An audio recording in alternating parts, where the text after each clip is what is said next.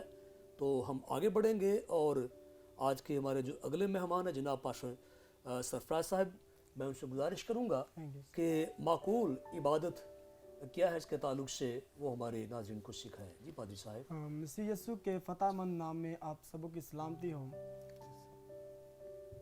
جیسا کہ رومیو کے نام لکھا گیا پولس رسول کا یہ خط، ہم دیکھتے ہیں کہ پولس رسول نے یہ اپنا خط اپنے تیسرے مشنری سفر کے دوران یونان سے لکھا، اور یہ ان رومیوں کو لکھا جو عبادت کرتے تھے لیکن اس وقت عبادت صحیح طریقے سے نہیں ہوتی تھی. اور پولس رسول یہاں کہتا ہے کہ پس اے بھائیو، میں خدا کی رحمتیں یاد دلا کر تم سے التماس کرتا ہوں کہ اپنے بدن ایسی قربانی ہونے کے لیے نظر کرو جو زندہ اور پاک اور خدا کو پسندیدہ ہے. جیسا کہ ہم دیکھتے ہیں کہ پولس رسول یہاں پر روم کو لکھ رہا ہے، رومیوں کی کلیسیا کو، کہ ان رحمتوں کو یاد دلا کر جی جی جو تم پر رحمتیں ہوئی ہیں. جیسا کہ پولس رسول ان کو کہتا ہے کہ رحم شفقت اور خدا کے فضل سے تم کو نجات ملی ہے، لیکن اس کے لیے نہ تو تمہارے کام تھے اور نہ تمہارا مذہب کوئی کام، لیکن خداوند نے تم پر فضل کیا. ہم رومیو 11 باب اور اس کی 6 آیت سے پڑھتے ہیں. جی جی. یہاں لکھا ہے، اور اگر فضل سے برگزیدہ ہیں تو اعمال سے نہیں، ورنہ فضل نہ رہا. کیونکہ خداوند نے ہمیں اپنے پاک خون سے ہمیں نجات دی، اور ہم دیکھتے ہیں کہ نجات ہمارے اعمال سے ہم کو نہیں ملتی. اگر ہمارے اعمال سے نجات ہم کو ملتی تو فضل نہ رہتا. یہ خدا کا فضل ہے. رومیو کی کلیسیا کو پولس رسول لکھتا ہے کہ اور اس جہان کے ہم شکل نہ بنو، بلکہ عقل نئی ہو جانے سے اپنی صورت بدلتے جاؤ. جی بالکل. جیسا کہ ہم خداوند میں پیوستہ ہو کر اس کی مانند اور اس میں ڈل گئے ہیں اور ہم خداوند میں چلتے ہیں، لیکن ہماری جب عقل نہیں ہو جاتی، ہمیں نئی زندگی کا تجربہ ہو جاتا ہے، تو ہمیں بھی اپنی عقل کے ساتھ ہماری نئی عقل کو اپنانا چاہیے اور خداوند کے فالوور اور اس کے پیروکار ہونے کی ضرورت ہے. یہاں ایک بات کہی، یہی تمہاری معقول عبادت ہے کہ جو زندہ اور پاک اور خدا کو پسندیدہ ہے. جب تم دعا کرو تو پاکیزگی کے ساتھ اپنے دلوں کو پاکیزہ کرو. جیسا کہ اسپریچول ڈسپلن میں ہم دیکھتے ہیں کہ ہماری پاکیزگی بہت ضروری ہے. جی. اور اسپریچول ڈسپلن کے لیے ہمارا ہیڈ، ہمارا ہینڈ اور ہمارا ہارٹ، ان تینوں کا یوز ہونا بہت لازمی ہے. جب ہم خدا کو عبادت کا وقت دیتے ہیں تو ہمیں خدا کے ساتھ بہت حلیمی کے ساتھ، پاکیزگی کے ساتھ اس کی حضوری میں جانا چاہیے، اور یہ ہماری معقول عبادت ہے اور خدا کو پسند آنے والی ہے. جی، جیسا کہ جب ہم خداوند کے حضور جھکتے ہیں تو ہمیں اپنے مائنڈلی طور پر ہمیں خداوند کو، اپنے ذہن کو خدا کے تابع کرنا چاہیے. جی بالکل. اور زیادہ تر ہمارا عبادت کا جو حصہ ہے خداوند کو دینا چاہیے، کیونکہ ہم دیکھتے ہیں کہ خدا کا خادم جو پلپٹ پر خدا کا کلام لوگوں تک پہنچا رہا ہے، ہمیں اس کی روحانی زندگی بھی دیکھنی ہے. کیا عبادت میں خدا کے خادم کی روحانی زندگی کیا ہے؟ یہ خدا کو کتنا وقت دیتا ہے؟ اور ہم دیکھتے ہیں کہ اگر ہم یعقوب کا خط پڑھیں، یعقوب کو دیکھیں تو اسے اونٹ کے گھٹنوں والا بھی کہا گیا تھا، کیونکہ وہ خدا کو بہت زیادہ وقت دیتا تھا. دعا میں بہت زیادہ وقت گزارنے والا تھا. اور